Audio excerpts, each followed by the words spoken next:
finally, after so long, everyone out there that's like, it's not a zombie movie, it's an infected movie, this is not a zombie movie. Well, guess what? In this movie, a character says the word zombie.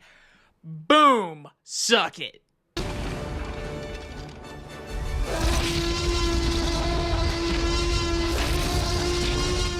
28 Years Later stars Jodie Comer and Aaron Taylor Johnson is about a group of survivors of the rage virus live on a small island when one of the group leaves the island on a mission into the mainland. From director Danny Boyle, the man that brought you the original 28 Days Later. He also did Trainspotting, Slumdog Millionaire. He's a very acclaimed director. We are finally talking the brand new 28 Years Later. This has easily been one of my most anticipated movies of the year.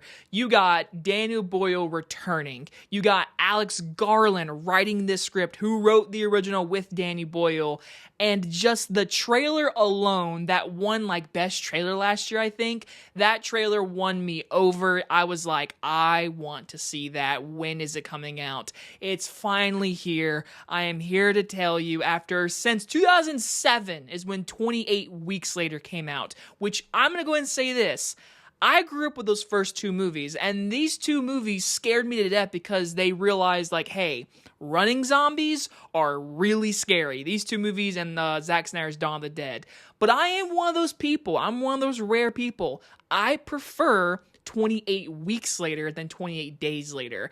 It's really because 28 Days Later is one of those movies I didn't see first, and I really just don't like that it was shot on digital. It looks so bad, but I get why it's so good. I mean, it's a great movie, but I prefer 28 Weeks Later. So now, let's get into 28 Years Later. I went today. I was excited, had to lower the expectations a little bit, because I was like, all right, I'm here. Let's see this brand new Danny Boyle zombie movie. What?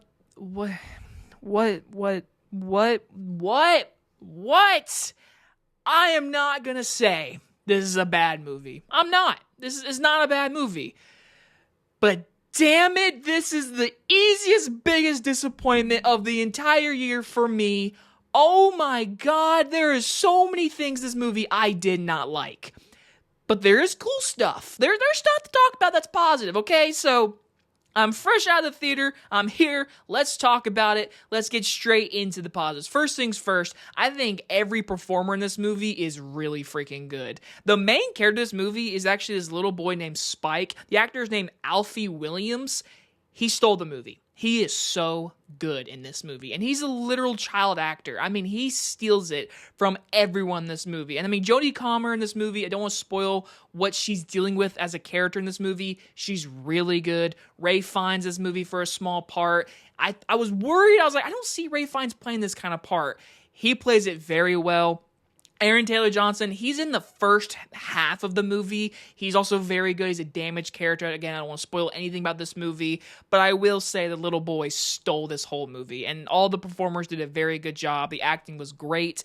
I thought the score and the music was very well done. I didn't hear the original score from 28 Days Later. I might have missed it, but I didn't hear it, which I thought was a little disappointing, honestly. But I thought most of the music and the sound mixing, the sound design was really freaking good. Like, honestly, like, this movie felt like 28 Days Later, the sequel. Because 28 Weeks Later, I'm pretty sure they filmed on a usual camera, because 28 Days Later was shot on this like really shitty digital camera, and I think it looks really poor.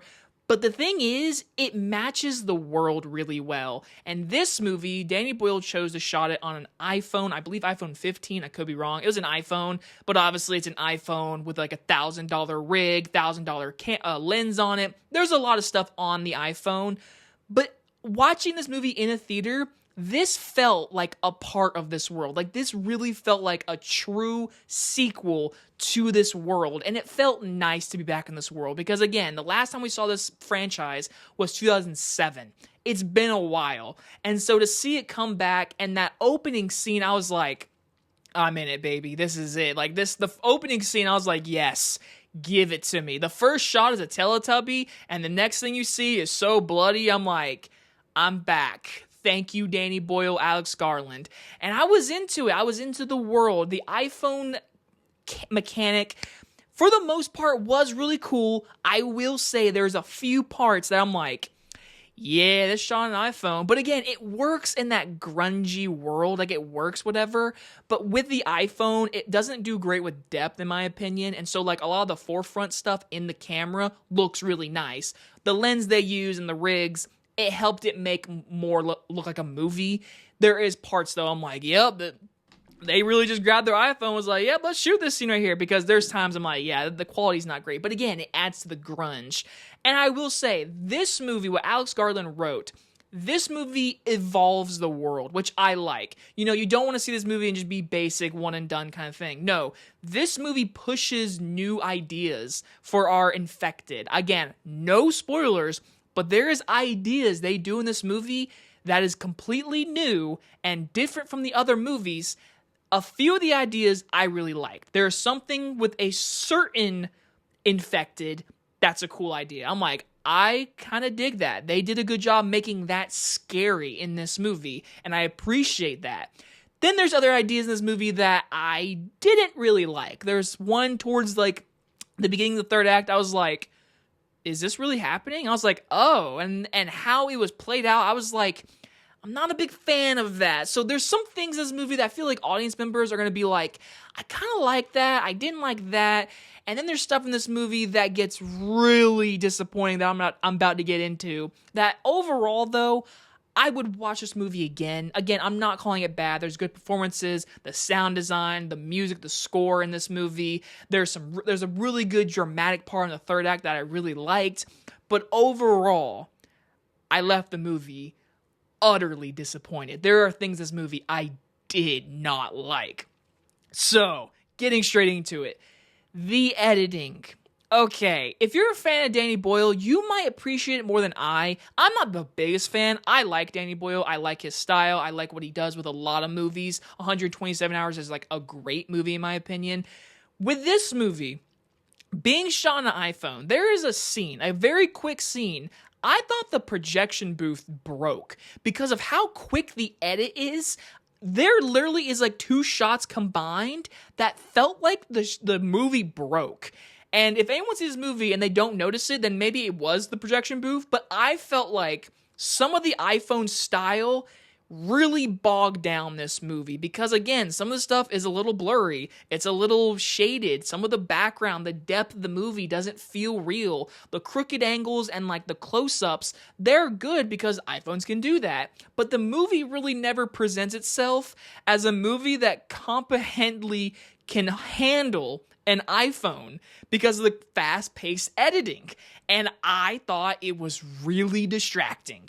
Really distracting. The fast-paced editing and the quick just horror elements that you see led to scenes that just, to me, didn't really work. Because, like, when you have these fast-paced action scenes and these bloody scenes, how quick it is and the aspect ratio and how fast it is, it just feels so, like, quickly paced and edited to where the editing, to me, just wasn't my favorite thing. Then, before, and this is the very beginning of the movie, there is a thing they do with red and red shots, and it's shots that have nothing to do with anything. It's like, hey, here's zombies eating a deer in red with their eyes. It's cool, but it felt so out of place, and at times I just felt like it never really added to anything in the movie. Like, there are shots in this movie that show a 1970s night movie with like bow and arrows and everything. I'm like, what is the point in that? I don't get that. Like, I understand, like, they're using bow and arrows and they're showing, like, hey, here's, like, that creepy voice from the trailer. Here's some shots from some random night movie with people doing bow and arrows and, like, showing army people walking around. I'm like, what does this have to do with anything? Like, this felt like artsy film school. And I was not a fan of that. I was like, what are we doing? I don't like that. And again, this editing style also deals with the kills. So when they shoot bow and arrows and they kill an infected, it pauses for a split second and does a 360 and then goes back. It's like fling, boom, freeze, camera goes bing, bing, bing, bing, bing, bing, bing, bing, bing. for a lot of the kills, like probably 80% of the kills, and I did not like that whatsoever. That was so distracting. Then, like I said, there's things about the infected they do that I liked, something doing with a very scary singular infected. Then there's these other infected that involve being slow. I didn't like that. I was like, this feels cartoony. This feels like a joke. Like, am I supposed to chuckle at this infected? Because it wasn't scary whatsoever. And I like that they tried to, like, do something different. But the thing is, I'm so used to those first two movies of running Walking Dead zombies that, like, when you get that idea, this movie tries to evolve them into one idea that works. This idea I thought was stupid. I didn't like that at all. And I was like, it's losing the intensity, in my opinion. Now we get more into the green screen. There's one scene that's really intense and really cool. And I like the idea of what the scene's trying to do. But it involves green screen. And you'll know what I'm talking about. It's a really intense scene, but it involves green screen. I thought it looked horrible. I was like, they are on a soundstage. They are not in what they are. They are not outside. That is green screen. But I like the idea. It's a really cool idea. It involves the long bridge into the mainland. It's a really cool idea. I just thought the green screen was not great. And that might have done something with the iPhone. I don't know. But either way, like I said, a lot of the movie deals with that fast-paced editing, and the editing, in my opinion, was distracting and was really poor done. Again, the opening scene, I thought I was like, yep, this works really well. From there out, we get freaking red shots of just random Walking Dead zombies eating freaking deer. You get army people walking around, bow and arrows from a 1970s movie. I was like, what are we doing? And this all leads to the third act. And this is another major issue.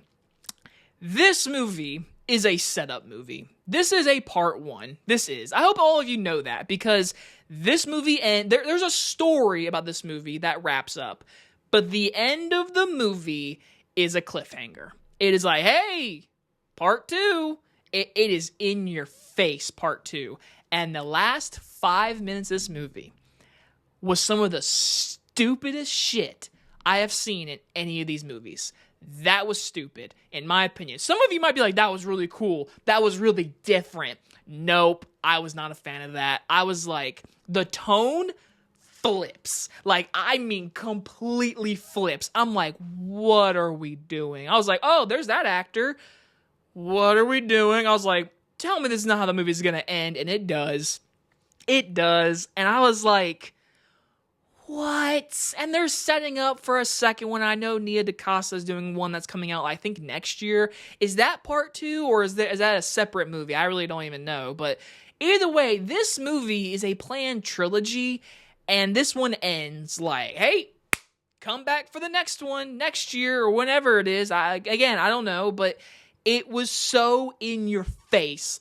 On the dot. Hey, there is stuff in this movie that hasn't been wrapped up yet. And again, I thought the last 5 minutes were stupid. It was so stupid. I hated the last 5 minutes. I hated it. I hate it so freaking much, guys. And again, you guys might like it. You might like how wackadoo it is. I did not. Again, performances are good. Danny Boyle's style and that grunge, it works in this world. Some of the new evolutions of the dead are really cool. Like, there's something doing with the kills and spinal cords. That's some cool shit. But the editing, the camera choices, the fast-paced editing with the Danny Boyle style, some of the just out-of-the-placement shots of dealing with red shots, other movies, and then that final 5 minutes, it being a setup movie, I'm just so disappointed. This movie is not bad. There is good in this movie. You can watch this movie. But I find way too many stuff to be distracting and annoying, and I left disappointed. I'm going to give 28 Years Later a C. This is probably one of the longest reviews I've done in a while, but there is so much to say. And again, I think I did a good job without spoiling it. Hopefully I did. Hopefully you enjoyed this long review. If you go see the movie, let me know your thoughts, honestly. I really see this movie being one of those movies that people really appreciate how different it is and how a little weird it is. I can see people really just admiring that, and I get that. There are some movies out there that people hate that I'm like, you know what? I admire that movie. This feels like a prime example to be that for a lot of people. For me, overall, no. But again, I would watch it again. I will totally buy this on 4K and watch it again because there is stuff in this movie I liked. Anyway, guys, let me know what your opinion is when you go see it. I will see you guys on the next one. Bye, everybody.